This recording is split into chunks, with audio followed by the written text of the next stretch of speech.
എല്ലാവർക്കും നമസ്തേ. കഴിഞ്ഞ ദിവസം രാഹുൽ ഗാന്ധി AICC ആസ്ഥാനത്ത് ഒരു പത്രസമ്മേളനം നടത്തിയിരുന്നു. അത് നേരത്തെ നടത്തിയിരുന്ന വോട്ട് മോഷണം എന്ന ആ ഒരു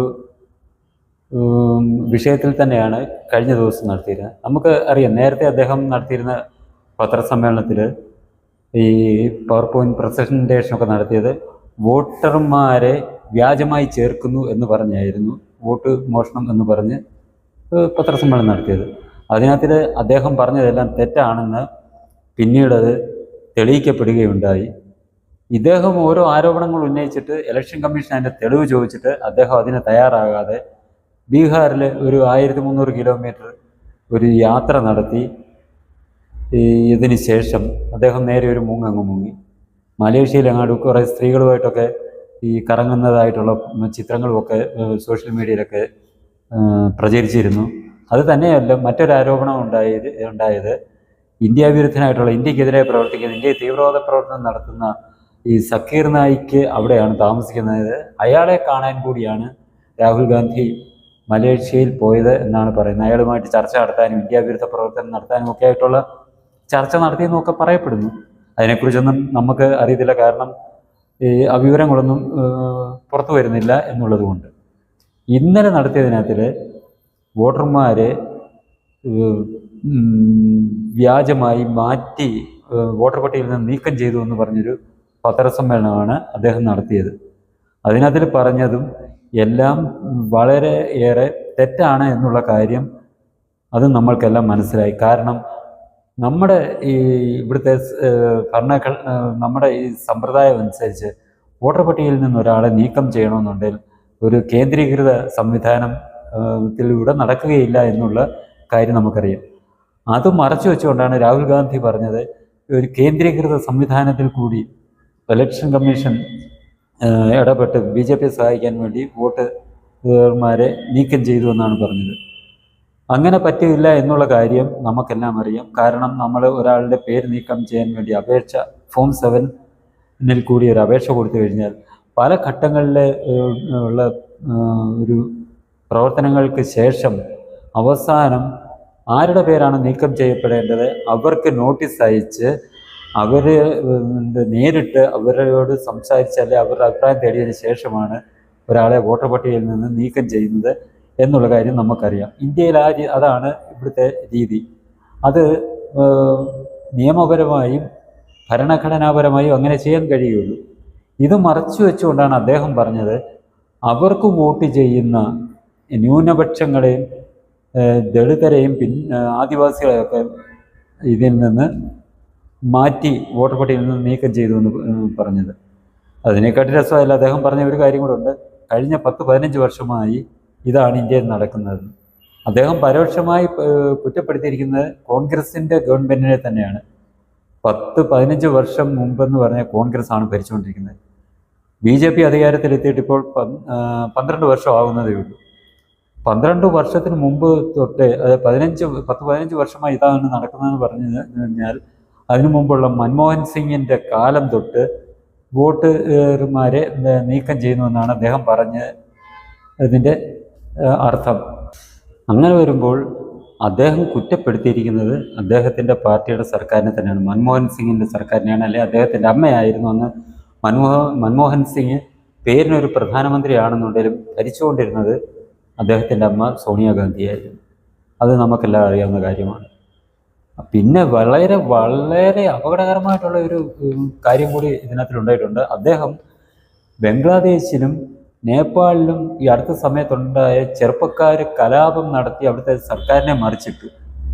അതേ രീതിയിൽ ഒരു കലാപത്തിന് വേണ്ടി അദ്ദേഹം കഴിഞ്ഞ ദിവസത്തെ പത്രസമ്മേളനത്തിൽ ആഹ്വാനം കൂടെ നടത്തി. അദ്ദേഹം പറഞ്ഞത് എന്താണെന്ന് നമ്മൾക്ക് മനസ്സിലാക്കുക. രാജ്യത്തെ യുവജനങ്ങളെ, വിദ്യാർത്ഥികളെ, നമ്മുടെ ഭരണഘടനയെയും ജനാധിപത്യത്തെയും സംരക്ഷിക്കേണ്ട കടമ നിങ്ങൾക്കുണ്ടെന്നും വോട്ടുകൾ അവസാനിപ്പിക്കണമെന്നും അതിനായി നിങ്ങൾ പ്രവർത്തിക്കണം, എല്ലാ കാലവും നിങ്ങളോടൊപ്പം ഞാൻ ഉണ്ടാകും എന്നുമാണ് അദ്ദേഹം പറഞ്ഞത്. അതായത് നിങ്ങളൊക്കെ ഇത് നടക്കുന്ന വോട്ട് കൊള്ളയാണ്, ഭരണഘടനയെയും നിങ്ങളുടെ ജനാധിപത്യത്തെയും സംരക്ഷിക്കാൻ നിങ്ങൾ തെരുവിലിറങ്ങാനും നിങ്ങളോടൊപ്പം ഞാൻ ഉണ്ടാകും എന്നാണ് അദ്ദേഹം പറഞ്ഞത്. ഇത് ആദിവാസികളും പിന്നോക്കക്കാരും അത് പുച്ഛിച്ച് തള്ളത്തേ ഉള്ളൂ. കാരണം അവർക്കറിയാം ഇവിടെ ഇങ്ങനൊരു സംഭവം നടക്കുന്നില്ല.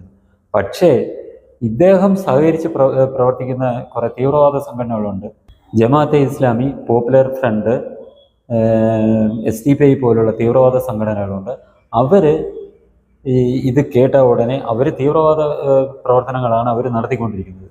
അവർ ഈ രാഹുൽ ഗാന്ധിയുടെ ആ ഒരു ആഹ്വാനം കേട്ട് തെരുവിലിറങ്ങും എന്നുള്ളത് അദ്ദേഹത്തിന് അറിയാം. അതാണ് അദ്ദേഹം ലക്ഷ്യമാക്കുന്നത്.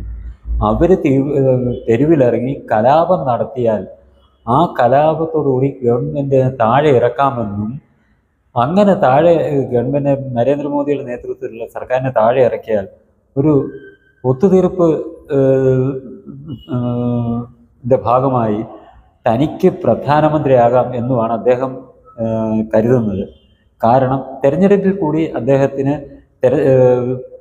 പ്രധാനമന്ത്രിയാകാൻ കഴിയുകയില്ല എന്നുള്ള യാഥാർത്ഥ്യം അദ്ദേഹത്തിൻ്റെ ഉള്ളിൽ ഉണ്ട്. ജനങ്ങൾ അദ്ദേഹത്തെ അംഗീകരിക്കത്തില്ല എന്നുള്ള കാര്യം അദ്ദേഹത്തിന് നന്നായിട്ട് അറിയാവുന്നത് കൊണ്ട് അദ്ദേഹം ഒരു കലാപത്തിൽ കൂടി നേപ്പാളിലെ പോലെയും ബംഗ്ലാദേശിലെ പോലെയും ഒരു ഭരണമാറ്റം ഉണ്ടാക്കി ഭരണത്തിലേറാമെന്നാണ് അദ്ദേഹം കരുതുന്നത്. ഇത് വളരെയേറെ അകപ്പാടം പിടിച്ച കാര്യമാണ്.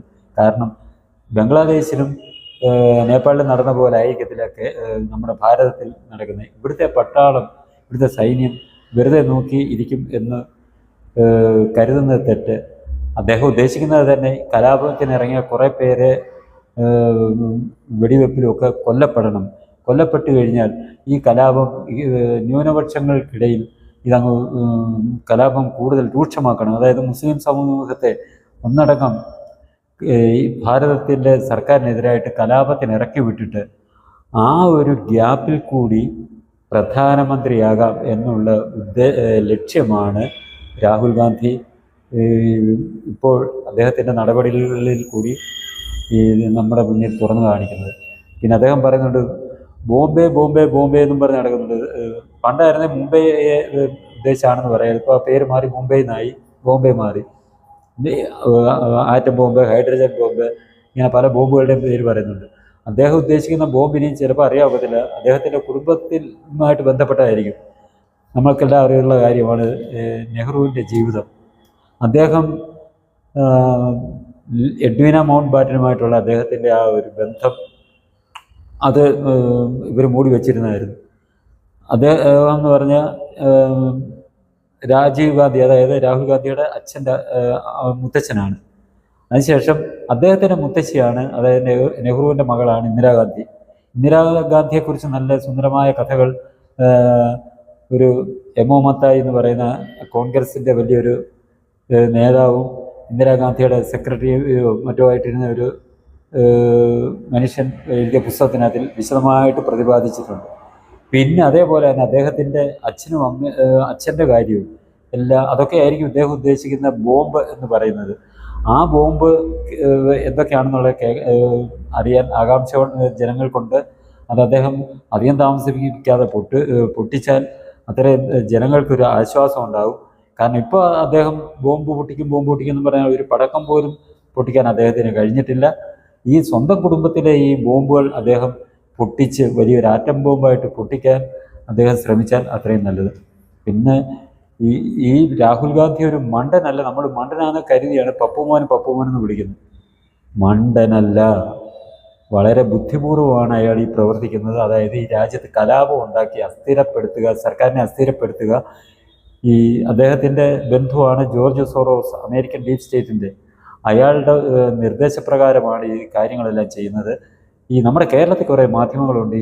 ഈ എന്തുവാ പറയുന്നത്, ആ മരം കള്ളനുണ്ടല്ലോ, മുട്ടിൽ മരം കള്ളൻ, ഈ ജനങ്ങളെ പറ്റിച്ച് മാംഗോ ഫോണിന് ഫ്രാഞ്ചൈസി കൊടുക്കാമെന്ന് പറഞ്ഞ് കോടികൾ സമ്പാദിച്ച് ഏഷ്യൻ മോട്ടോഴ്സിൻ്റെ പേരിൽ ബാങ്കുകളെ പറ്റിച്ച് അയാളുടെ ചാനലിൽ അയാൾ ഉൾപ്പെടെ ഇരുന്ന് ചർച്ച നടത്തി സർക്കാരിനെതിരെയും ഈ കേരളത്തിലെ ചെറുപ്പക്കാരെയും കലാപത്തിൽ ഇറക്കി വിടാം എന്നുള്ള രീതിയിലാണ് അവർ ചർച്ച നടത്തുന്നത്. അയാൾക്ക് കൂട്ടായിട്ടുണ്ട് ഒരു മൊട്ടേരന്, പിന്നെ ഒരു സ്മൃതി പരുത്തിക്കാട്, പിന്നെ ഒരു PR സുനിലിനെ കുറിച്ച് നമുക്കറിയാം.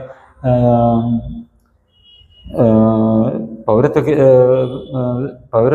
നിയമത്തിനെതിരായിട്ട് ഡൽഹിയിൽ സമരം നടക്കുമ്പോൾ സംഭവിക്കാത്ത കാര്യം. അതായത് അത് അയാൾ അവിടെ നിന്ന് കാണിച്ചിട്ടുണ്ട്. എൻ്റെ പിറകിൽ കാണുന്നത് ഈ കത്തിക്കൊണ്ടിരിക്കുന്ന പള്ളിയാണെന്ന് വ്യാജ വാർത്ത നൽകി ഇസ്ലാമിക വികാരം ഇന്ത്യ മൊത്തവും ഇളക്കി വിടാൻ ശ്രമിച്ച ഒരു PR സുനിൽ, ഇവന്മാരെല്ലാം കൂടെ ചേർന്നിരുന്ന് ഈ ചർച്ച നടത്തി ജനങ്ങളെ തെരുവിലിറക്കാമെന്നാണ് ഇവന്മാരുടെ വിചാരം. ഭാഗ്യം കൊണ്ട് ഈ റിപ്പോർട്ടർ ചാനൽ എന്ന് പറയുന്നത് കേരളത്തിൽ മാത്രം ഒതുങ്ങി നിൽക്കുന്നതായതുകൊണ്ട് കൂടുതൽ ആളുകൾ ശ്രദ്ധിക്കാത്തതൊന്നുമില്ല എന്നുള്ളത് ഒരു ഭാഗ്യം തന്നെയാണ്.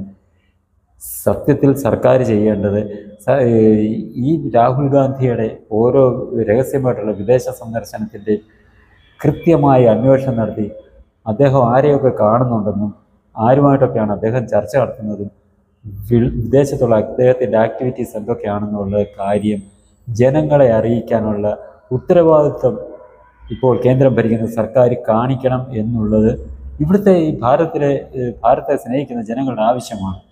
കാരണം ഇത്രമാത്രം രാജ്യവിരുദ്ധ പ്രവർത്തനം രാജ്യത്തെ അസ്ഥിരപ്പെടുത്താനും ഉള്ള ശ്രമങ്ങളെ ഇനി കൈയും കെട്ടി നോക്കി നിൽക്കരുത്. നമ്മൾ പറയാറുണ്ട്, ഒരു വൃക്ഷം നമ്മൾ എത്ര ഓമനിച്ച് വളർത്തുന്നതാണെങ്കിലും നമ്മുടെ പുരയ്ക്ക് മുകളിൽ വളർന്ന് അത് വെട്ടിക്കളയണം. കാരണം നമ്മൾ വെള്ളവും വളവും കൊടുത്ത് വളർത്തിക്കൊണ്ട് വരുന്ന ഒരു വൃക്ഷമായിരിക്കും. അത് പുരയ്ക്ക് മുകളിൽ വളർന്നാൽ ഒരു കാറ്റടിച്ച് അത് പുരയുടെ മണ്ടയ്ക്ക് വീണാൽ നമ്മുടെ പുര ഒന്നടങ്കം നശിച്ചു പോകും എന്ന് പറയുന്നതിലൂടെയാണ് ഇയാളുടെ ഈ പ്രവർത്തനങ്ങൾ രാജ്യത്തെ അസ്ഥിരപ്പെടുത്തി രാജ്യത്തിൻ്റെ പുരോഗതിയെ തടസ്സപ്പെടുത്തുക എന്നുള്ള ഒരു ഉദ്ദേശത്തിലാണ് രാഹുൽ ഗാന്ധി ഓരോ പ്രവർത്തനങ്ങളും നടത്തുന്നത്. അതിനെതിരായ ശക്തമായ നിലപാട് സ്വീകരിക്കണം. ഇയാളുടെ ഇത്തരം രാജ്യവിരുദ്ധ പ്രവർത്തനങ്ങൾ ഇനിയും അനുവദിക്കാതെ വേണ്ട നടപടികളാണ് കേന്ദ്ര സർക്കാർ സ്വീകരിക്കേണ്ടത് എന്ന് ഈ ഭാരതത്തെ സ്നേഹിക്കുന്ന ജനങ്ങളുടെ ആവശ്യം തന്നെയാണ്. അത് സാധ്യമാക്കുന്ന നടപടികളാണ് കേന്ദ്ര സർക്കാർ നടപ്പാക്കേണ്ടത് എന്നുള്ളത് കേന്ദ്ര സർക്കാരിൻ്റെ ഉത്തരവാദിത്വമാണ് എന്നും ഈ ജനങ്ങൾ സർക്കാരിനെ ഓർമ്മിപ്പിക്കാൻ ആഗ്രഹിക്കുന്നുണ്ട്. ഇയാൾ ബോംബ് പൊട്ടിക്കട്ടെ, എന്തു വേണേൽ പൊട്ടിക്കട്ടെ, പക്ഷേ ഈ രാജ്യത്തിനെതിരായിട്ട് രാജ്യത്തിനെ നശിപ്പിക്കാനുള്ള ശ്രമങ്ങളെ നമ്മൾക്കൊരു രീതിയിലും അംഗീകരിക്കാൻ കഴിയുകയില്ല. അതിനെതിരായിട്ടായിരിക്കണം ഇനിയും കേന്ദ്ര സർക്കാരിൻ്റെ ഓരോ നടപടികളും. BJPക്ക് ഇത് ഗുണം ചെയ്യും. കാരണം ഇയാൾ ഈ പറയുന്ന എല്ലാം വിഡ്ഢിത്തം, വിദേശത്തിരുന്നൊക്കെ ഓരോരുത്തരെ കൊണ്ട് ഓരോന്ന് ചെയ്യുന്നത് തെളിവില്ലാത്തത് കൊണ്ടും ഈ വിഡ്ഢിത്തമാണെന്ന് അറിയാവുന്നത് കൊണ്ടും BJPക്ക് അതൊരു ഗുണം ചെയ്യും എന്നുള്ളത് യാഥാർത്ഥ്യമാണ്. പക്ഷേ അത് നമ്മുടെ രാജ്യത്തിന് ദോഷം ചെയ്യും.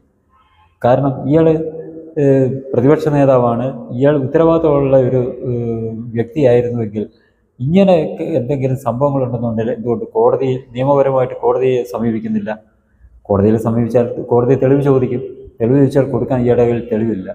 അപ്പോൾ ഈ രീതിയിൽ രാജ്യത്തിനെ അപകീർത്തിപ്പെടുത്തുക എന്നുള്ള ഏക ലക്ഷ്യത്തോടു കൂടിയുള്ള ഈ രാഹുൽ ഗാന്ധിയുടെ ഇത്തരം പ്രവർത്തനങ്ങളെ ശക്തമായി നേരിട്ട് അതിന് തടയിട്ടേ തീരൂ.